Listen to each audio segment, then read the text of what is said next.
Welcome to the monthly color challenge for the month of July. We are going to be working with rust this month. Rust to me, in a couple months we're going to be doing cinnamon. To me, rust is a little bit more red than cinnamon, so my colors will be a little bit more red for this block, a brown red than a brown brown. If you have received this video because someone has shared it with you and you are looking for the written pattern, because this is a color challenge pattern, the written pattern is available at payhip.com/patternsbyjen, and you'll find the 2020 monthly color challenge at the top of that page, and you can click on that tab and find the pattern. And this one is for July. So we are going to start by giving ourselves a nice straight edge. Because my fabric is directional, I did want to make sure that my stripes are going as straight as possible. Our first cut is going to be a 5-inch cut. So we're going to line up our ruler mark right on the fabric and get a 5-inch cut, and then our second cut will be a 3-inch cut. And again, we'll just line up our ruler line right on the fabric on that edge, and we will set aside our extra fabric. Alright, so our first cut is going to be a 5-inch square. We need 2 of those, so we're going to grab our ruler. We're going to again give ourselves that straight edge, cutting off that selvage. Confession, sometimes I have a little bit of selvage in my piecing. That doesn't show because it's in the seam allowance, but if I really need to save that fabric, I use every little bit as much as possible. Alright, so we need 2 5-inch squares. So we're going to line up that 5-inch mark on the fabric, make that cut, and give ourselves 2 5-inch squares. These are going to be for half square triangles. And then we're going to open this up, and I am going to cut a 4.5-inch piece off for our 1 4.5-inch square. I'm going to leave this as 5 inches and put that aside. Now I have a nice sized piece for later should I need something. And I'm going to turn that and trim this down to a 4.5-inch square. And we need 1 of those. And then next I'm going to grab my 3-inch strip. I'm going to line that up so I can get a straight edge again. Actually, I think I'm going to trim off. I need 4 of these, so I'm going to trim as little as possible.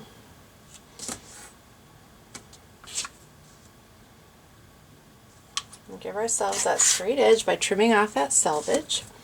And then we're going to cut 4 3-inch squares.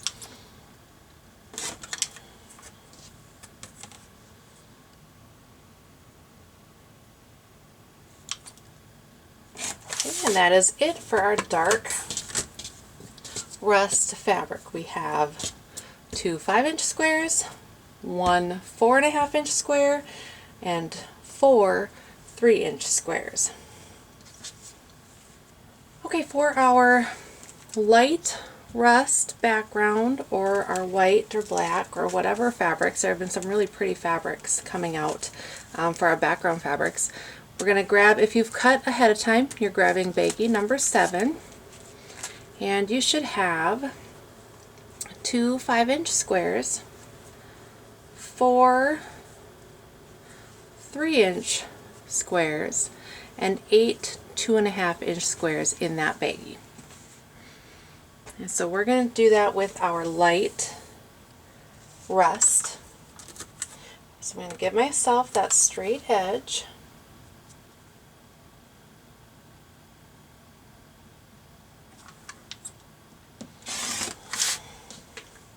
And this time I'm going to cut one 5-inch strip and one 2.5-inch strip. And I'm going to hope I can get my 4 3-inch squares out of that 5-inch strip. So first we'll do one cut of 5 inches and one cut at 2.5, and we'll set that extra aside. And so we're going to trim off our selvage.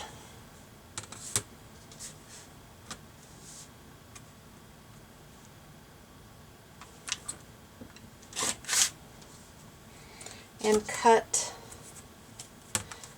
make one cut at 5 inches to give us 2 5-inch squares.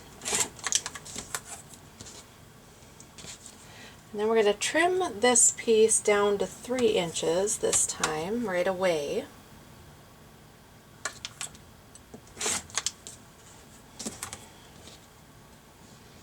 And hope we can get 2 3-inch. I didn't actually do the math before I was cutting this, so it might be a little short. I might need to grab, yep, I need to cut another strip. So when you are cutting your strips, you're going to need more than just that one 5-inch cut and that one 2.5-inch cut. But we'll do our 2.5 inches here, and we'll talk about that. Alright, so I'm going to take my 2.5-inch strip, we're going to give ourselves that straight edge, and then we need 8, I'm going to grab a smaller square, we're going to need 8 2.5-inch squares. So when it's folded like this, we need 4 cuts.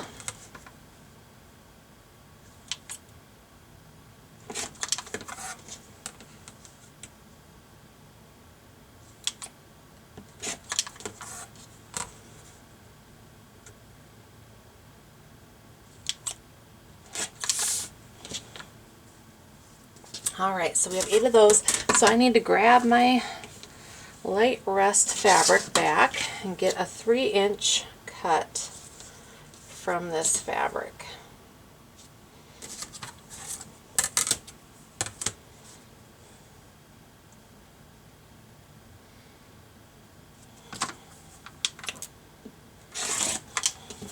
Alright. And I'm going to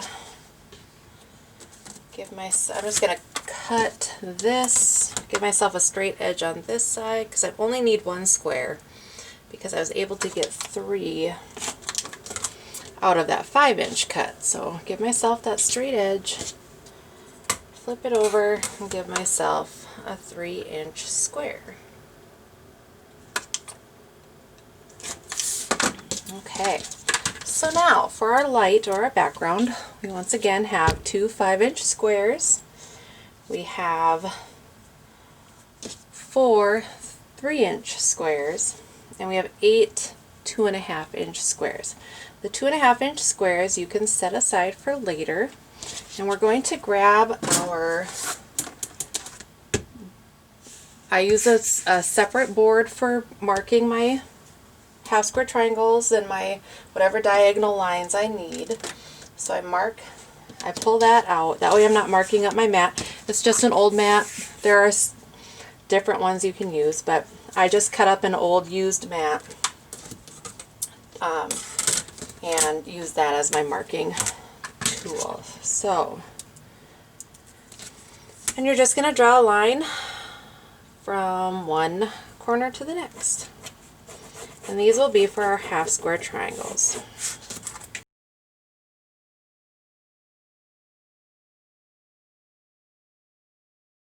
Once you have your 3-inch squares marked, move on to your 2 5-inch squares. And again, just from one corner down, just one diagonal line.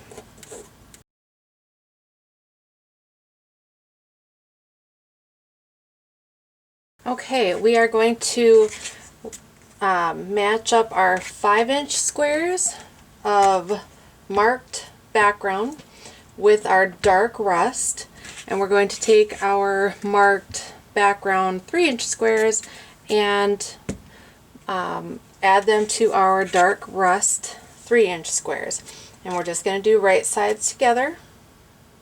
Now I'm using a fabric that is directional, so when I sew these, I'm actually going to try and make sure that I have the same direction so when I sew here and I open it up, they'll both be going the same direction. And I'll do that as well with the 3-inch pieces for my directional. You don't have to worry about that if you don't want to. In fact, it probably makes it a little more enjoyable if you aren't quite so aware of those little things, but I like to do that. So I will take these over to the sewing machine and we will make our half square triangles. I am ready to sew my half square triangles together. When I am working with a directional fabric, if I want to make sure that all of my pieces are going the same direction throughout my sewing time, I will separate the squares that I cut and lay them all out so their right sides are up so I can see that they're all going the same direction. And that way, when I line up my half square triangles together, I know I don't have to worry about this pile because I already have them separated and going in the right direction. So we are going to sew a scant 1/4 inch on both sides of that line that you drew earlier on your background fabric.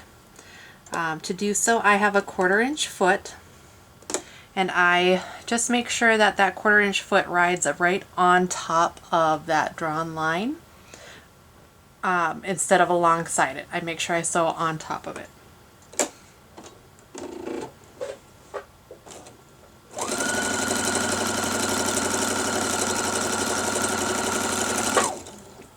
I'm going to chain piece these so they are going to just stay together. I'm not going to take off each square when I'm done sewing. I'll just keep it connected.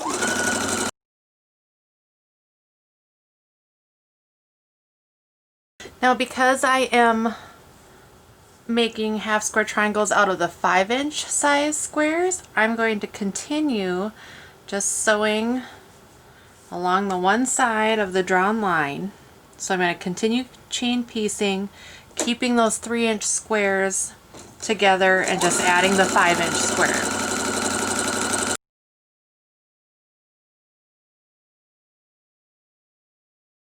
Okay, and now I'm going to just clip that thread. I'm going to bring all of these over and turn it around, and now I'm just going to sew.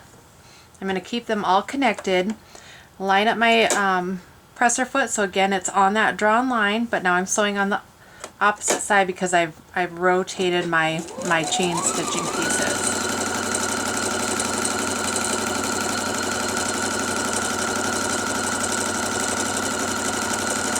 When I get to the end, I'm just going to pull this next piece up and keep sewing.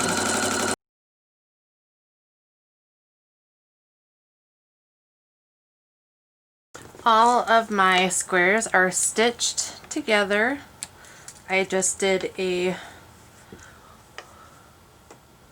scant 1/4 inch seam on both sides of that drawn line, and so I'm going to trim my threads. And when I'm done trimming these, or just clipping them, not trimming, when I'm done clipping the threads, I'm going to take these over to my cutting mat, and then I will just cut on that drawn line. I won't We're just cutting along that line so that you should not be cutting any of the stitching that you just did. I am ready to cut these squares apart. I grabbed my other extra mat, again just an old mat that I cut into quadrants, and I use this for my trimming so that I'm not using my good mat and getting a lot of cuts and marks on that mat. Hopefully it helps it last a little bit longer. So I'm just cutting on that line that I drew earlier. I'm going to do that for all of the squares, all of the 5-inch squares, both 5-inch squares, and all 4 of the 3-inch squares. And we're just going to cut that, and then we will press, and then we will go over trimming our half square triangles, which we've made in the past, so we should be able to go through it or do them again with just a little bit of a reminder for some of us. I know sometimes I just need to think through things one more time before I start the trimming process. So we are going to take these and press towards the background. If your background is light and you want to press towards the dark rust, that is fine as well. It won't matter as long as you're pressing all of them the same. So I'm going to press towards my background, and I'll do that for the 3-inch size and the 5-inch size. We are ready to press, and we are just going to hit our seam quick and bring our iron over. The angle is bad, and like I say every time, I'm not actually pushing my fabric. When I come down, I'm just making sure that, so I'll hit that seam, and then I just make sure that I'm not catching it and getting a fold in there. So I'm not pushing the fabric hard.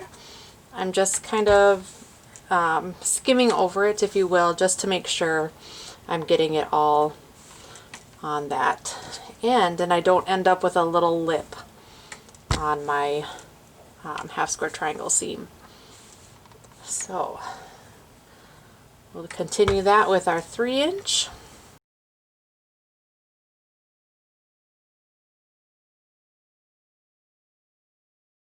And we are ready to trim.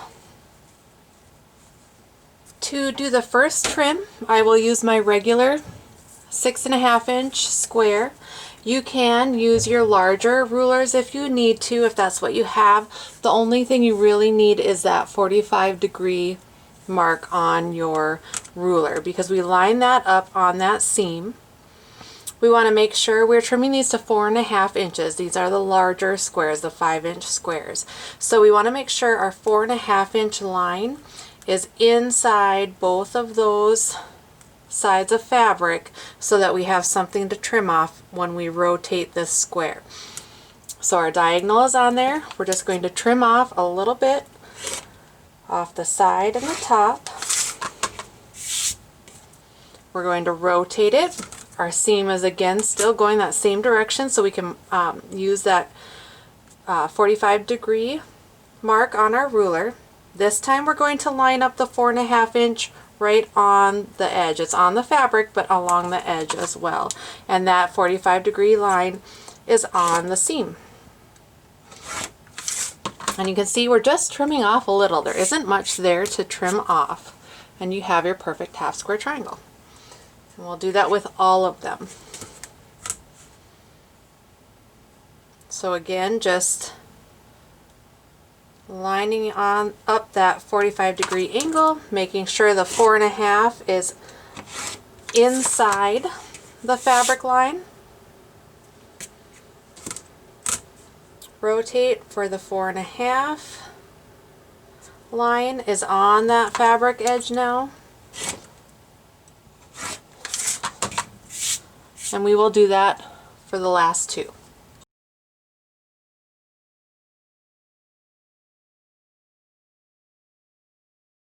for our 3-inch squares that we have made into half square triangles, I'm going to switch to the Tucker trimmer. You can find the Tucker trimmer 1, 2, and 3 in my Etsy shop, etsy.com/patternsbyjen. But for this one, we are using the Tucker trimmer 1. And we are going to line up, this also has that 45 degree. We're going to line that up. We're going to trim these to 2.5. So you can see the 2.5 inch dotted line is inside the sides of my square. I'm going to trim that off, rotate again, line up that dotted line on the fabric line, and trim. What makes the Tucker trimmer a little bit easier to use than your regular ruler, which both of them work fine, but you don't have as many lines to have to watch out for. I know when you're trimming a lot of half square triangles, not necessarily for this block, but if you are making a quilt with a lot of half square triangles, having to remember and watch those lines can get to be a little frustrating. And so this just helps with the ease of it and the quickness of being able to trim these.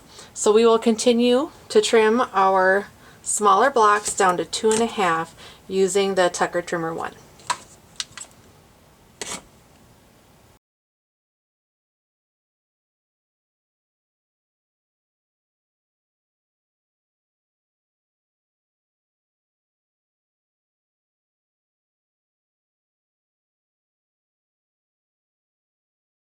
We are done trimming up our half square triangles.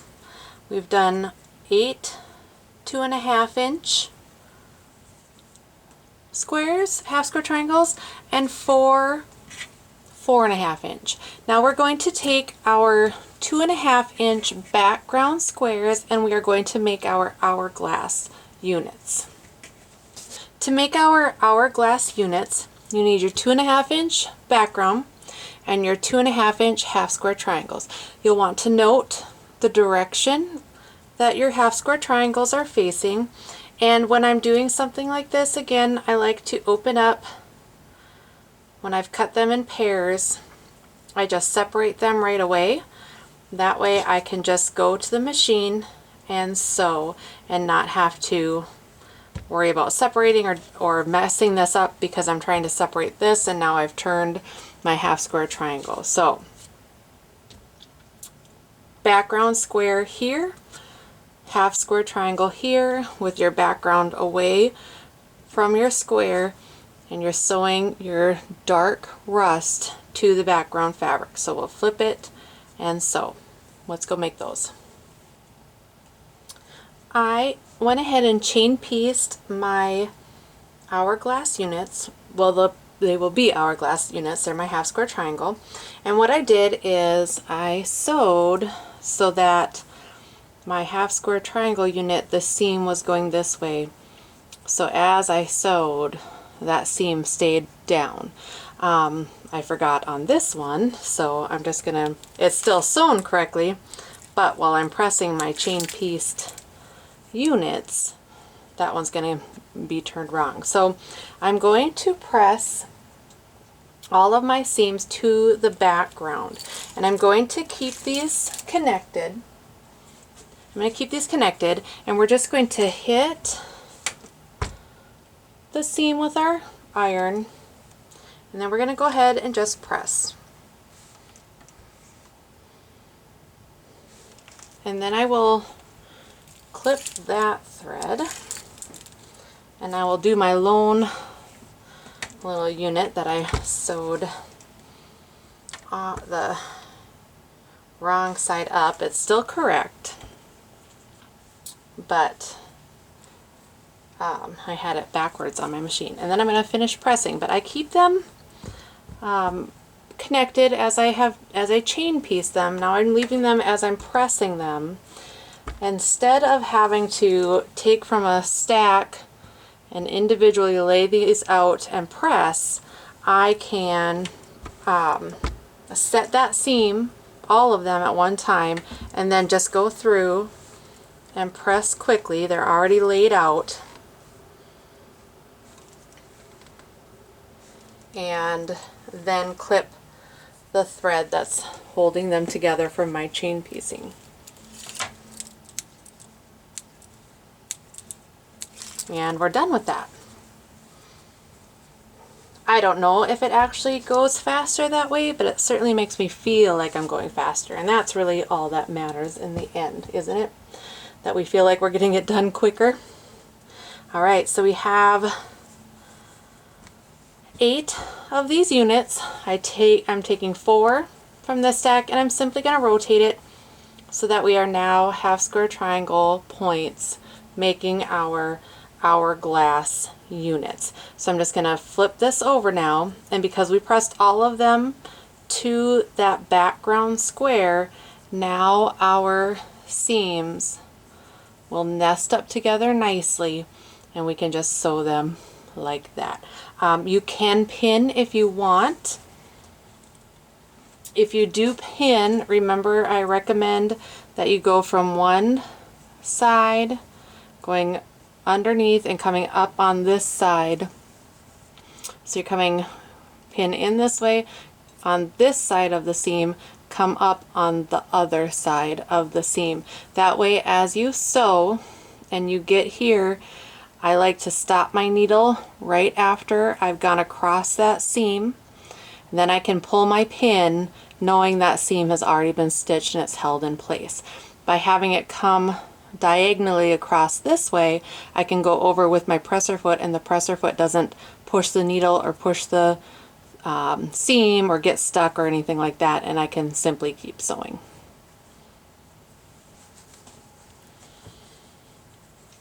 Again, I have chain pieced my units, and I'm leaving them together while I set those seams with a hot iron. Just lay it on there for a second, and then we're going to press. And this time it doesn't, you can follow the arrow in the instructions. It doesn't really matter because you won't, the seam does not have to match up with any other seam. So we are done with our hourglass unit. So I'm going to trim or clip those threads quick. And we are already ready to lay out our block. I have our July block laid out and ready to sew together. So you want to make sure your dark rust is pointing towards the center in all of your corners, and that your background is pointing out. And then you want to make sure if you want the look for that's drawn up in the block, you'll want to make sure to follow the way that these are laid out, because they can go a different direction.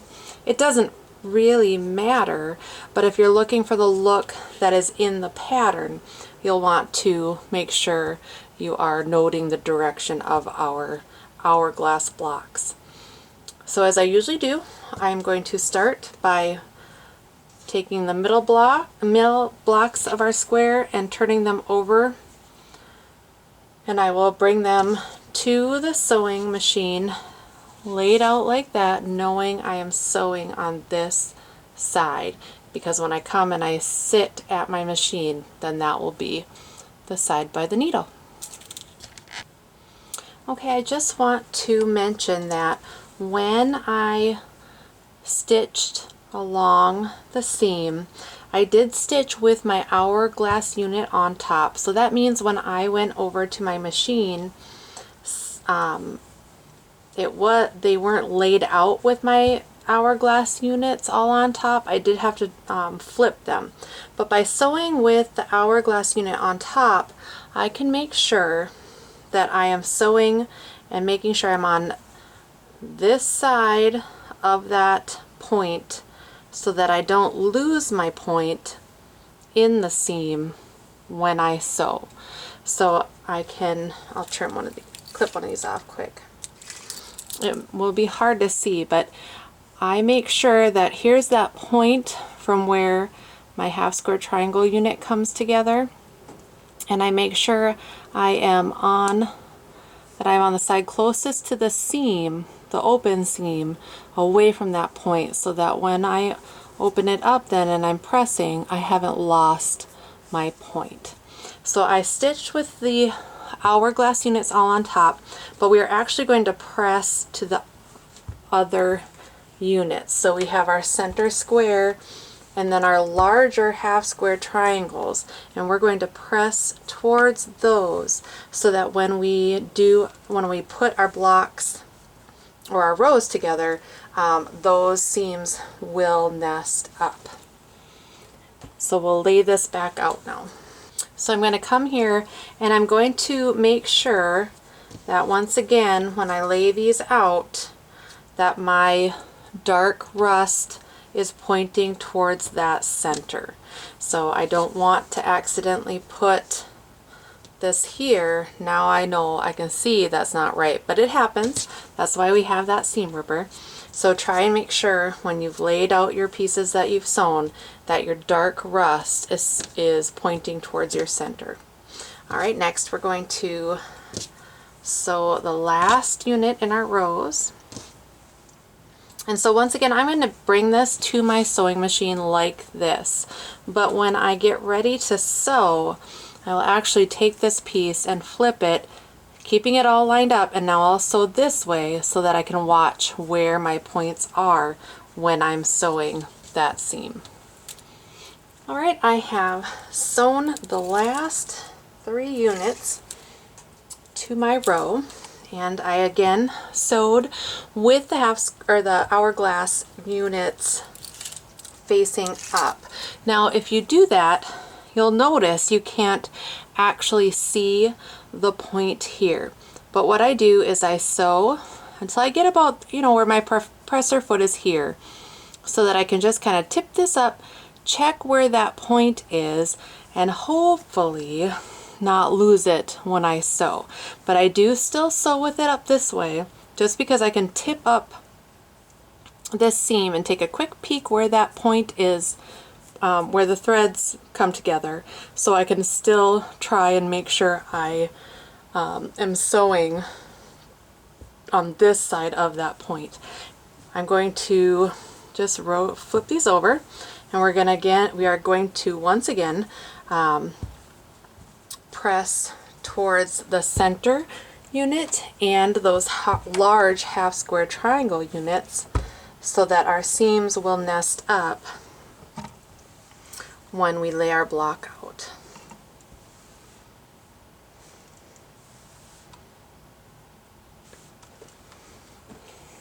But by making sure that I am just peeking under that seam, I haven't lost either one of those points. We are going to lay out our block. I'm going to start with my middle one because that way I know when I am laying out the rows that those 2 half square triangle units on the top and the bottom are both pointing towards that center unit. So let's sew top to middle. Grab 2 pins here, and once again we're just going to pin from right to left over that seam. These nest up really nicely the way we pressed them. Now I have one side. Now that I look at this, I have one side with my hourglass unit, and then I have one side that has 2 hourglass units. And I'm actually going to switch my pins because I'm going to sew with this side up because I would rather make sure I have 2 points than just worry about 1 point and ignore the 2 on the back. So I'm going to switch my pins because I do want them going right to left as I sew so that my presser foot doesn't get in the way. And then I will just have to hope that my 1/4 inch here is a good that that I have a 1/4 inch where my point is, so my scant 1/4 inch doesn't take away my point. So we're gonna go sew the top and middle rows together. Our top has been sewn to our middle row, and I pressed towards the top row because we just have one weird seam here with that hourglass unit, where on this side we would have, if we had pressed towards the center, we would have 2 wonky seams. So this will lay flat when we're done quilting. It just looks a little funky while we are piecing our block, but press towards the top. Now we will do our bottom to our middle, and once again I will flip it so that these are the 2 that are on top and I can watch my points, and then we will press towards that bottom row where we have less points to deal with. That little bit of extra fabric can really affect the way your pressing goes, so we want to deal with that as little as possible. Alright, so we are pinned. I will stitch our last row. We will then press towards our bottom row and we will be done. And that's it. Our July block is done. We can enjoy the rest of our hot month, or cold if you are in the southern hemisphere. If you received this video, somebody shared this video and you want this pattern, you can find it again at www.payhip.com/patterns-by-Jen. You'll find the tab for the 2020 monthly color challenge at the top of that shop. Otherwise, you can enjoy your July block. I hope you enjoyed making the hourglass blocks and adding it into our very simple traditional block. And now you can go and play with some fabric, maybe make another block in a different colorway, and simply enjoy quilting. Happy stitching.